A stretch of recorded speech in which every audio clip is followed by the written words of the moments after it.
Vous avez été nommé à la tête du bureau intégré des Nations unies en Haïti en 2023. Quelles ont été vos priorités depuis votre entrée en fonction? Merci pour la question, elle est très pertinente. Vous savez, les priorités, on ne pouvait pas les définir au début de ma nomination. Il fallait un temps d'observation et ce que les Anglais disent un learning curve, mais qui s'est vite estompé parce que la question de la sécurité a été toujours une problématique pour Haïti. Elle a occupé en tout cas l'essentiel de notre travail en Haïti. Donc il fallait essayer de voir comment renforcer la police haïtienne pour lui permettre de faire face aux gangs qui devenaient une menace pour le pays. Donc, suivant le mandat du BNU, qui consiste à assister les autorités locales et à renforcer les capacités et des autorités locales de la police, nous avons pu faire notre plan d'opération et dessiner notre plan d'action qui, qui s'est résumé, que je peux résumer sur le renforcement en tout cas des capacités de la police haïtienne. Bon, c'est vrai, c'est une police très jeune encore, qui fait face à une insécurité dont elle n'a pas eu, elle n'a pas la formation pour la juguler. Donc vous voyez que le défi est là, il est consistant, il est presque récurrent. Donc c'est sur ça que nous nous évertuons au jour le jour pour essayer de trouver avec les partenaires beaucoup de moyens pour rendre cette police beaucoup plus opérationnelle et capable de gérer en tout cas sa fonction régalienne qui est d'assurer la sécurité des personnes et des biens des populations haïtiennes. Alors, est-ce que vous pouvez rentrer dans le détail de l'appui apporté par le BINU à la police haïtienne et quels sont ses besoins? Bon, je voulais simplement faire une précision, surtout par rapport à notre action, nous, police. Ça renvoie un peu au mandat du BINU qui est un peu une mission intégrée. C'est-à-dire tout ce que nous, police, nous faisons doit être en conformité avec ce que fait la, la section politique, la section des droits de l'homme. Et ensemble, nous essayons de trouver la bonne, en tout cas, stratégie et la bonne doctrine pour être beaucoup plus efficace par rapport à notre plan de développement de la police haïtienne.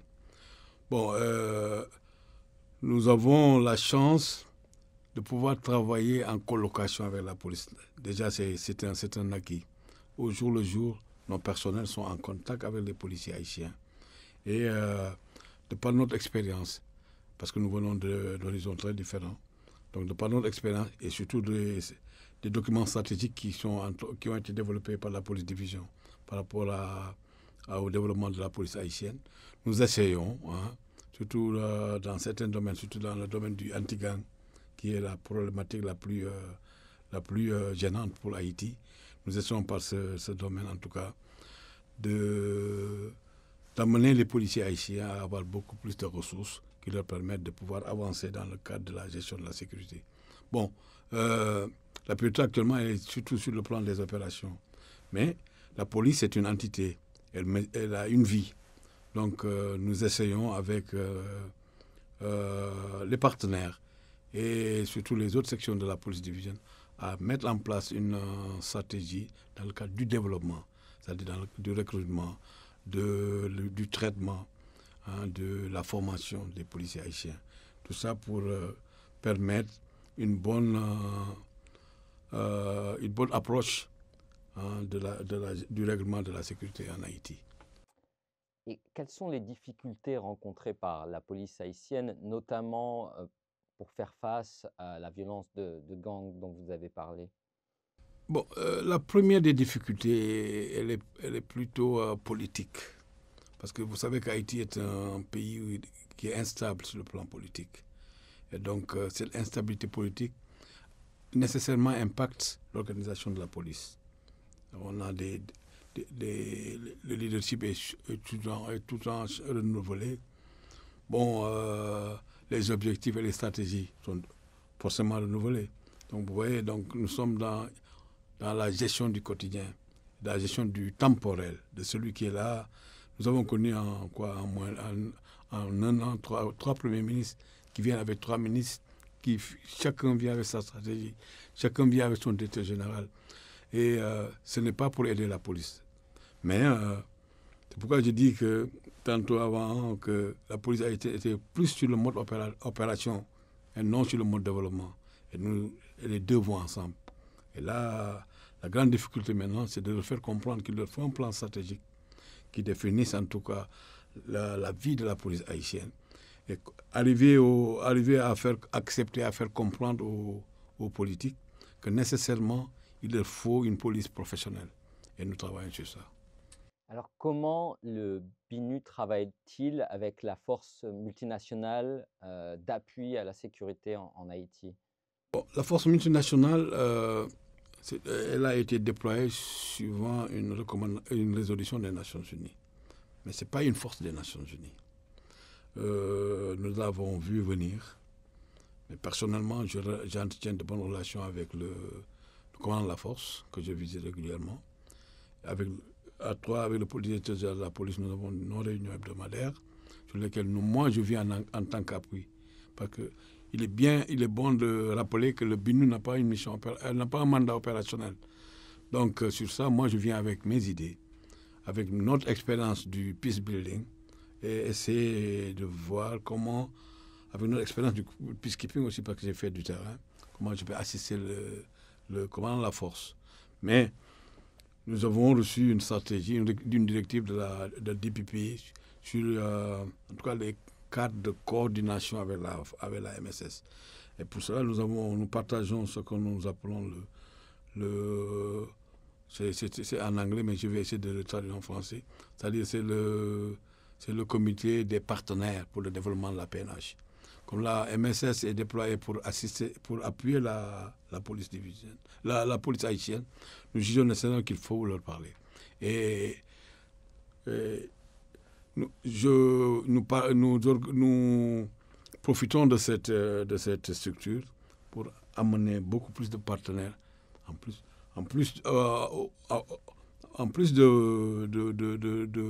d'appuyer la police, aussi de leur demander un soutien transversal envers la MSS. Alors, récemment, le secrétaire général de l'ONU a fait part de sa volonté que l'ONU prenne en charge le financement du fonctionnement de la force multinationale. En quoi cela impacterait-il le BINU? Ben, ça libérera le BINU de sa charge de devoir toujours avoir à s'occuper d'un malade. Hein, parce que, bon, dans la résolution qui a créé la MSS, il était question d'évaluer, en tout cas, et d'évaluer la transformation de la MSS. Et je crois que cette marche est venue à son heure. C'est que les Haïtiens, par le canal du gouvernement, avaient demandé que cette MSS soit transformée en mission de maintien de la paix. Mais à l'état actuel des choses, je crois qu'en lisant la lettre du secrétaire général, il y a beaucoup plus plus de clarté. Il fallait mettre en place une structure qui pourrait appuyer sur le plan de la logistique et le plan de la MSS, et qu'il n'y ait pas que ce ne soit pas en tout cas une mission de maintien, une force de maintien de la paix sous la bannière ONU. Cette force, elle est déjà déployée. Elle n'a pas encore atteint son régime vraiment opérationnel normal, mais elle est là, elle travaille. Donc nous, avoir une structure qui renforce en tout cas ses capacités opérationnelles, aller gérer le BINU dans ses fonctions en tout cas traditionnelles.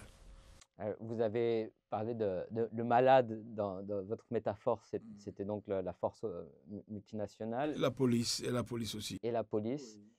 Quels sont les besoins de transformation de la force multinationale sans pour autant devenir une mission de maintien de la paix? Vous savez, pour la force multinationale, je ne peux pas la juger tout de suite. Mais quand même, parce que notre mandat, c'est d'appuyer la police. et de professionnaliser la police. La force multinationale a les mêmes mandats, d'accord? Mais encore que bon, le système de gestion et le système de fonctionnement des Nations Unies est différent, d'accord? Maintenant, les amener, au moins avec cette structure, nous aurons en tout cas les mêmes méthodes pratiquement, les mêmes procédures. Et ça va huiler en tout cas et les relations et donner à cette force beaucoup plus de vigueur et par ricochet donner beaucoup plus d'espoir au peuple haïtien qui en a tant besoin. Très intéressant. Justement, quelles sont les difficultés rencontrées par le BINU pour faire face à la violence de gangs? Je pense notamment au fait que beaucoup de membres de gangs sont des mineurs, et vous parliez au début de l'entretien de la coopération avec le volet des droits de l'homme de l'ONU en Haïti. Quelles sont les difficultés spécifiques à cette violence de gang pour le BINU? Mais la grande difficulté, en fait, pour moi, réside dans la pauvreté. Parce que les gangs recrutent dans les milieux les plus défavorisés. Il y a beaucoup d'enfants, surtout des enfants de rue, qui ont besoin d'être nourris, qui ne vont plus à l'école, qui pour la plupart ne voient pas les parents. En avril dernier, il y a eu une prison break où 4000 prisonniers se sont évaporés et la majorité s'est retrouvée chez les gangs. Vous comprenez? Bon, le BINU ne fait que constater. Bon, actuellement, les gangs ne font pas une attaque ciblée vers les personnels des Nations Unies. Mais les principales cibles demeurent la police et les infrastructures et les autorités gouvernementales. Mais nous sommes là pour aider en tout cas ces autorités et cette police pour être debout et freiner cette marche vraiment très, très pernicieuse des gangs vers l'instabilité. Justement, en parlant d'enfants, comment le BINU gère-t-il les cas d'enfants qui seraient enfantés par le personnel du BINU ou le personnel de la force multinationale, puis éventuellement abandonnés? Quelles sont les procédures? C'est une question très sensible, mais que les Nations Unies ont pris en tout cas la responsabilité de gérer cette affaire. Je sais que ce n'est pas de la responsabilité de la police que je suis. Je sais qu'il y a une unité attachée au Chief of Staff de la mission de la mission multinationale. Non, la mission multinationale elle n'a pas encore un an. Non, pardon, oui. Mais des missions précédentes, oui. Parce qu'il y a des enfants de casque bleu dont les pères ne sont pas connus, mais pour qui les Nations Unies continuent d'offrir le soutien pour les scolarités, la santé et la nourriture. Et là, un bureau est dédié vraiment au traitement de cette catégorie. Et je suis témoin vraiment de beaucoup d'engagement que la dame qui s'occupe de cette et du soutien que la sécurité, le chief of staff et le chef de la mission support apportent à cette unité pour que vraiment polir l'image des Nations Unies. Alors, est-ce que vous pouvez décrire vos effectifs au niveau du BINU? Oui. Bon, c'est une mission politique, mais qui a des relents de peace building, peacekeeping. D'accord? On ne dira jamais que nous avons les effectifs suffisants pour gérer notre mission. Mais l'essentiel, c'est d'avoir des personnels expérimentés et qui ont le profil pour la mission. Parce que c'est une mission très technique.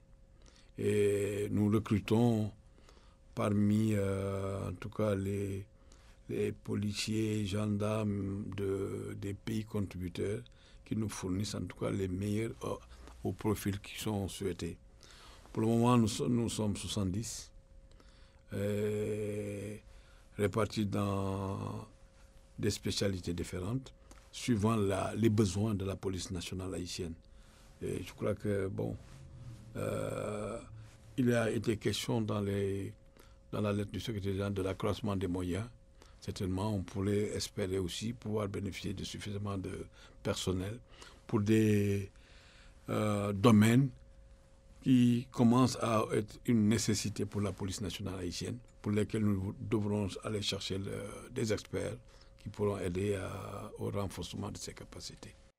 Est-ce que vous pouvez donner quelques spécialités, justement, du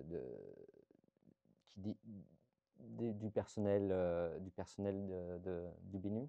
Oui, la question haïtienne, souvent, c'est une affaire du crime transnational organisé. Et le disant, donc, il y a beaucoup de ramifications dans le crime organisé. Et pour cela, en tant que policier, je sais que, bon, il y a des secteurs comme Interpol, comme le trafic des armes,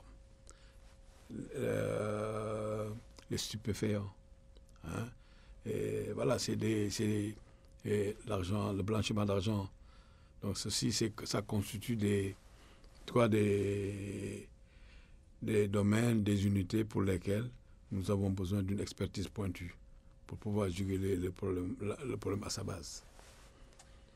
Alors, vous êtes originaire du Sénégal, vous avez entamé votre carrière dans la police.